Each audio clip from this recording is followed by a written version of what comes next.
Hey all, how are you? Welcome back. Jackson M. Haskell back again. So the quick announcement is actually the video coming after this. On July 23rd, we're actually talking about TCW of a Clone Wars Season 5 overview, which is really cool. And this video coming on the 22nd, which we're filming right now. We're talking about, Goosebumps Season 2 overview. I'm pleased to announce on July 27th, will be the Goosebumps Season 3 episode. Here we go. Here we go. The first episode in Season 2 is Be Careful What You Wish For. It's based off Goosebumps Book 12, and it was released May 11th, 1996. It was directed by Renee Bonilla and written by Charles Lazar. So, and here's the plotline. Clumsy 12-year-old Samantha Flyaway Bird, as dubbed by her bully Judith, helps a strange woman named Clarissa find her way home. The woman gives Samantha an amulet that grants wishes, but Samantha learns that any wish granted, when not careful with the wrong wording comes with a price. In the end, she decides to wish everyone back to normal. Samantha decides her family and friends and family are important. Discards the amulet, which is found by Judith. When she makes a vain wish to be beautiful and looked at forever, it literally turns her into Judith into a park statue. Kind of like a nice twist ending there. Judith, I remember this because Samantha was on the basketball team. The director of this is kind of well known. He worked on a lot of stuff. He's directed 2 episodes of it, of Goosebumps. Side Effects, Outer Limits for an episode or 2. Erie, Indiana, the other dimension. Not a lot of films I recognize, but Renee, really interesting history. Prolific career working in both French and English productions, and he's around 95, 96, which is crazy to think about. Next up, we have Attack of the Mutant. It's split into 2-part episodes, based on Attack of the Mutant comic, which is cool. Both were released September 7th, 1996. It was directed by William Pruitt and written by Billy Brown and Dan Angel. Part 1, Skipper Matthews finds out his favorite comic villain, the Masked Mutant, is real after discovering his lair. In Part 2, Skipper Matthew fears he is losing his grip on reality after a visit through the Masked Mutant's lair, and discovers that his new best friend is not who she seems. We mentioned William Pruitt last time as the director when we did Season 1. He's working on a couple things. He's working on a lot of episodes of Goosebumps, Poltergeist Legacy. I think he worked on like 20 Goosebumps episodes or something kind of weird. 27. Poltergeist, Mysterious Islands, Outer Limits for an episode. I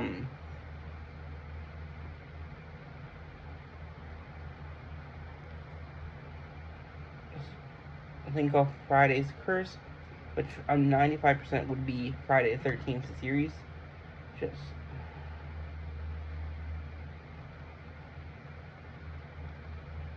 Friday the 13th series. And Billy Brown and Dan Angel helped create this. Fun fact, we actually have a really famous guest star in this episode, and we have Adam West. Adam West, super iconic actor and voice actor. What would people know him from? Those, for sure, Batman, where he started in the 1960s ABC version, and his 1966 film, which we covered actually in a throwback. He did those until 2017. He was in the movie Geronimo, The Three Stooges, The Outlaw Is Coming, Robinson Crusoe on Mars, Simpsons, a lot of episodes, Family Guy, where he places Mayor West, Adam West, and then Fairly Odd Parents. Next up, we have Bad Hair Day. Was released, it was based on Goosebumps book 41, Bad Hair Day. It was released September 14th, 1996. It was directed by John Bell and written by Charles Laser. Tim Swanson. Tim Swanson steals a bag of chips from his favorite magician, Amazo, and finds himself unable to control the magic. We have two guest stars in this. We have Dub Tiffenbach, who plays Tim Swanson. I've never heard of him. I think. Oh, okay. So, the reason if I would have known of him would be he was in Jason X.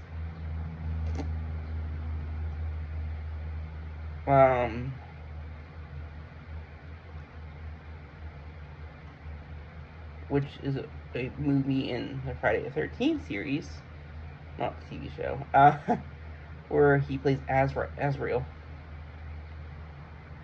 But I think the reason Magic School Bus, where he plays a caller for a couple episodes, Erie, Indiana, Other Dimensions. He was also in later season 3 or 4 of Goosebumps, where he played Fred. What's his name, Fred?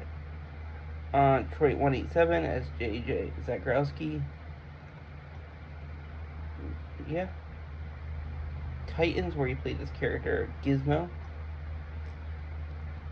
The other actor is kind of more well known. We have Harvey Atkins as Mr. Malik. Malik was a former apprentice. He passed away sadly in 2017. He was in the movie Meatballs as Morty Melnick. Super King Koopa and Super Mario Bros. Super Show from 1980s, 1990s. And Sam and Adventures of Sam and Max, Freelance Police, and Cagney and Lacey, where he plays Ronald Coleman. I'm trying to think of anything else I would have covered. It could have been in.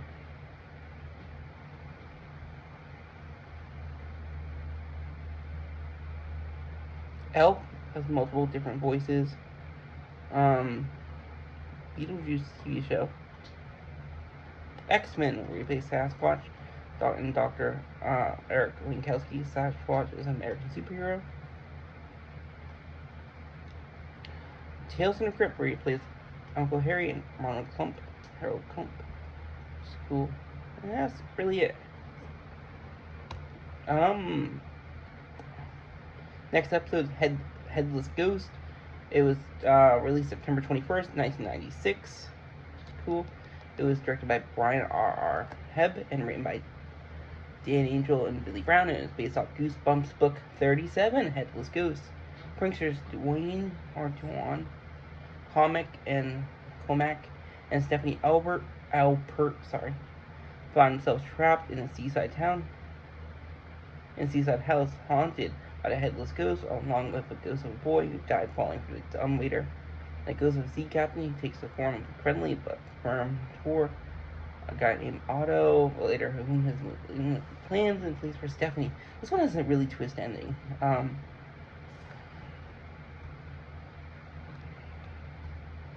Which is cool. Next up, we have Go Eat Worms. We have two kind of well-known guest actors in this one. Go Eat Worms, released September 28th, 1996. It was based off the book Go Eat Worms, Goosebumps 21. It was directed by Stephen DeMarco and written by Rick Drew.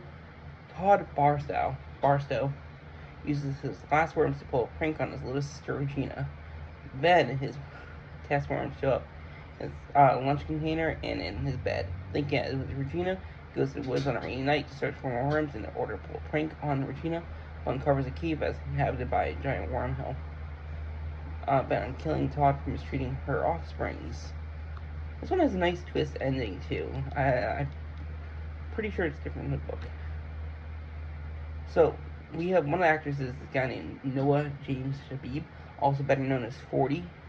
He's an American record producer. He's worked with people such as Lil Wayne, Alicia Keys, Beyonce, Action Bronson, which is cool. I've never really heard of him because I don't really know But he was a child actor in this. Which is cool. We also have Kristen Fairley, who's in this, Canadian actress. Okay, I know why I would recognize her, but so more famous for TV shows, I would say. Little Bear, where he voiced a little bear. So big part of my childhood over there. That's not the reason I recognize her. Weirdly enough, Train 48, Total Drama Island, in that whole series where she voices Bridget.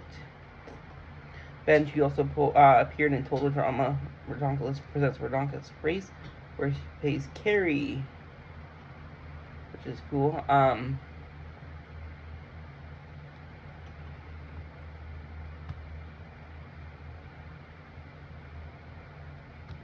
Yeah, so that's cool.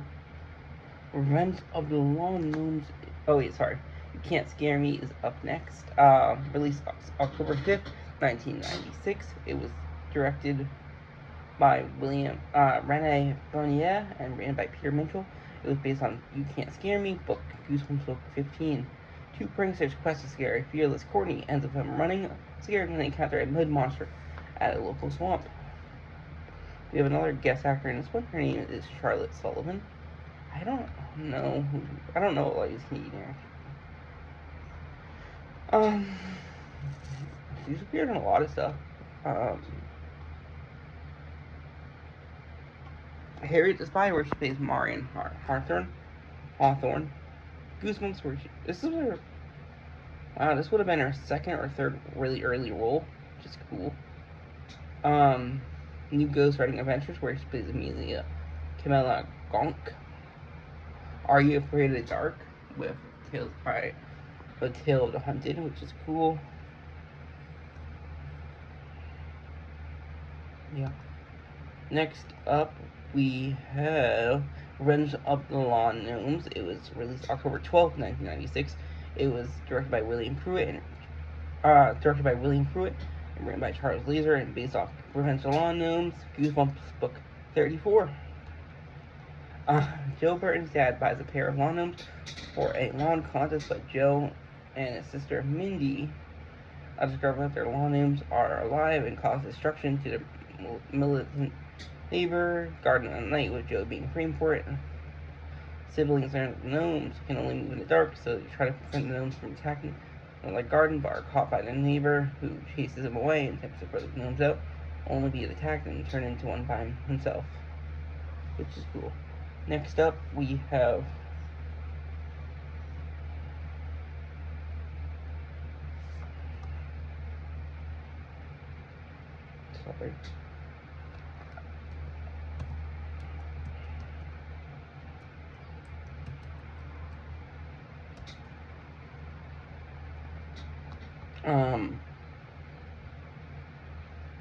next up we have Ghost Beach. Sorry, it's gonna help. Next up is Ghost Beach. It was released October 19th, 1996. It was directed by Randy Bradshaw and written by Jeffrey Cohen. Two siblings, Jerry and Terry Sadler, visit relatives who live in a house beside the beach, but they heard rumors of ghosts haunting a nearby cave. This one has a nice twist ending too. Something you wouldn't expect.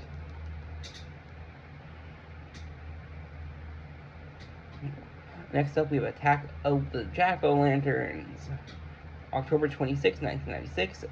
Directed by William Pruitt and written by Billy Brown and Dan Angel. It was based on Goosebumps book 48. Number 10 episodes in.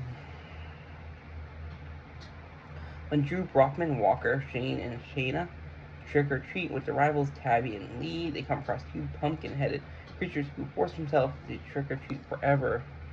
And we have Erica Luttrell as Drew.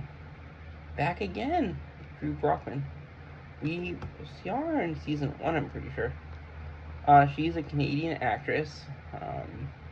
She was in Buffy the Vampire Slayer, where she plays multiple different characters. Sorry, she played Karen in one episode. The reason I know her, she was in season 1 of this show, I think. SEAL Team, Batman Soul Dragon, Dexter.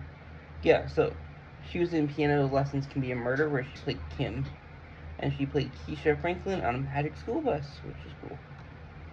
Next, we're almost halfway there. Haunted Mask 2 is a two-part episode, both released on October 29th, 1996. Directed by William Fruitt and written by Dan Angel and Billy Brown, based on Haunted Mask 2, Goosebumps Book 36.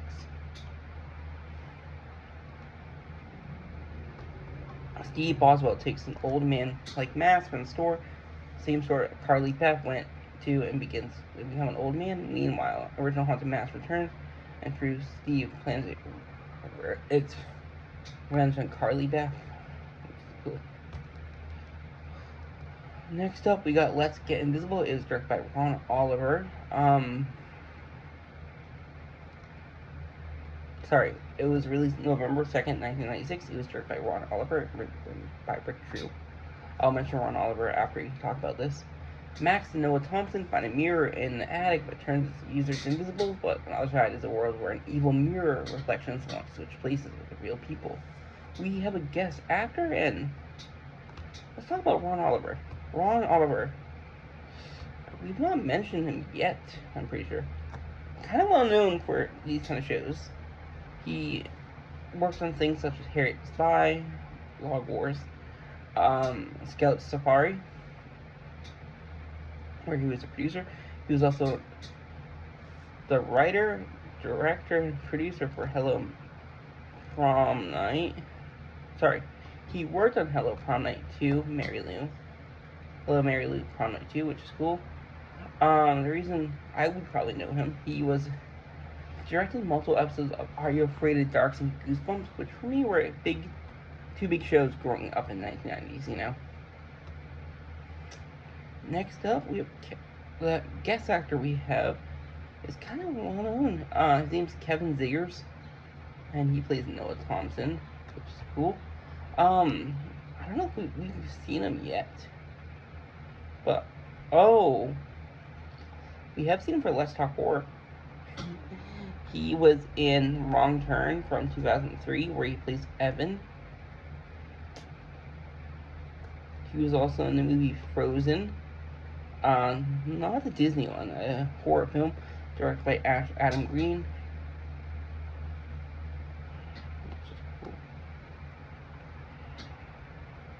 He was also, he played Mikey Ramone in Magic School Bus.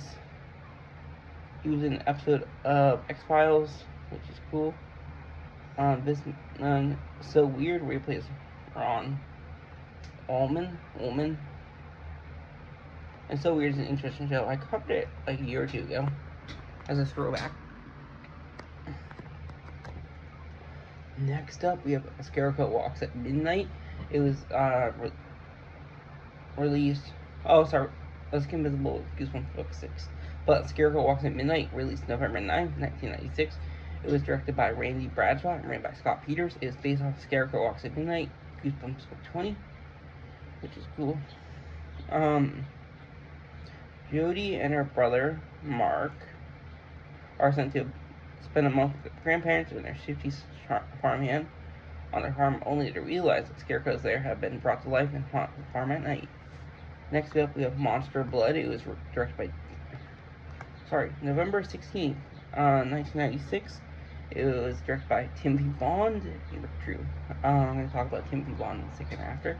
But Evan Ross and his friend Andy discover a novelty slime called Monster Blood that devours everything in its path and makes whatever eats it grow uncontrollably. I think Timothy Bond we mentioned in season 1. First time we're seeing him in season 2. He's kind of well known. He's worked on multiple different shows like Star Trek Next Generation, new Alfred Hitchcock Presents, Do You Sell, this, and Friday the 13th series, among other works. Cool. More Monster Blood, episode 16, released November 16th, 1996. It was directed by Timothy Vaughn, written by Dan Angel, Billy Brown, and Rick Drew. It was original based upon characters from Monster Blood 1 and Monster Blood 2. Evan travels back home only to find out the Monster Blood he thought was destroyed is on board a plane. So we're seeing our first,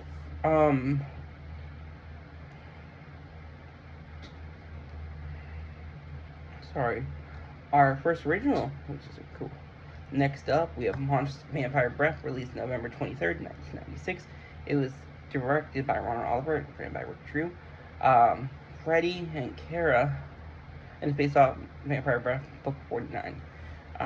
Freddy and Kara find a bottle that releases an elderly vampire who lost his fangs, which is nice. Twist ending also in this one. We have Meredith Harrison, who plays Kara or Kara. This is one of our first roles. This was our second role. She was also in Adventures of Shirley Holmes, where she played Shirley Holmes. Also a show called Strange Worlds, where she played a student. Yeah, don't really recognize her from a lot of stuff.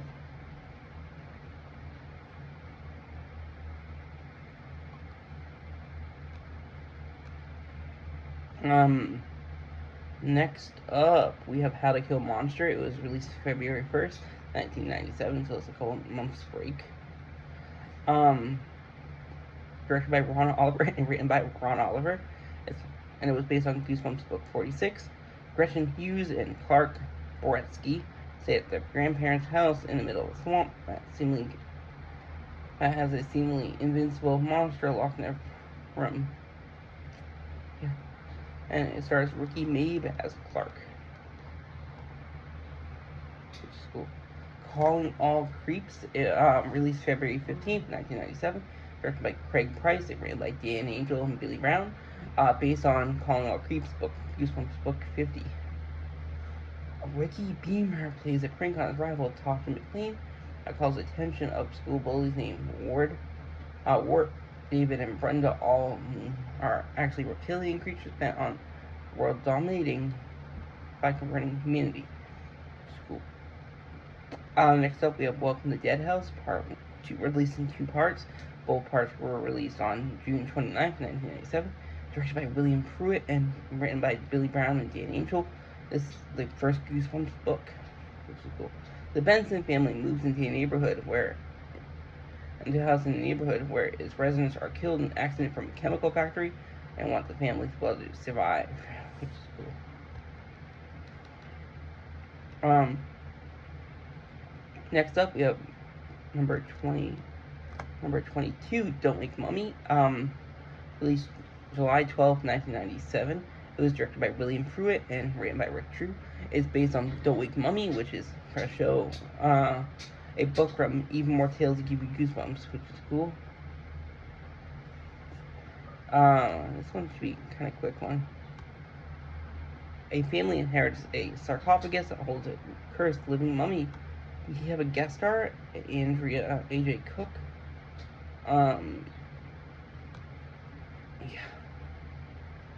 Laserhawks, version of Suicides, Wishmaster 3, Beyond the Gates of Hell, but the reason I would probably know her, she was in Final Destination 2, where she played Kimberly Corman. This is one of her early first roles too. She played Kim in it. A show called True Calling, which was interesting. She also played Jennifer Jarrow in Criminal Minds.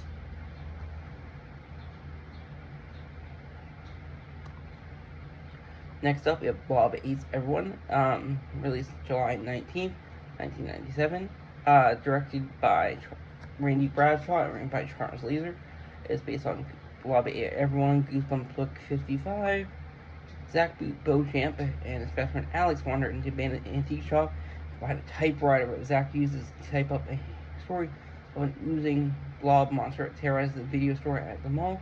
When Zach goes to the video store the next day, the blob appears in real life and threatens the customers and soon devours everything in its path. The owner returns and tells Zach that the typewriter makes whatever is written on it real, that he must write an ending to his story in order for the blob to disappear. We only have one episode left, and that is for this season, Night of the Living Dummy 3, July 20th, 1997, is directed by Timothy Bond and written by Neil Shusterman. We covered Shusterman before, but he worked on season 1 of Goosebumps. It's based off Night of the Living Dummy 3, Goosebumps 40. After being taken to Odell's family, who owns a collection of ventriloquist dolls, dummies, Slappy is brought back to life and plans to test out Zane, a cousin of Trina and Daniel, with the help of another dummy named Rocky. Slappy inspires the 3 children into dummies. In the end, Slappy is destroyed by a lightning bolt. We have a well-known person appearing in this, Hayden Christensen. Star Wars is probably why people would know him.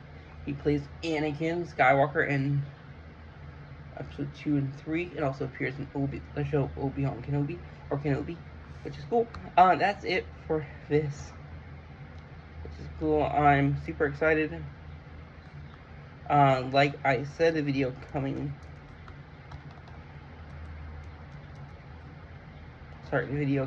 after this, on the 23rd, we're talking about TCW, the Clone Wars Season 5, which is cool. And we're going to be talking about Goosebumps Season 3 on July 27th, which is cool. And I hope y'all enjoy, and bye-bye.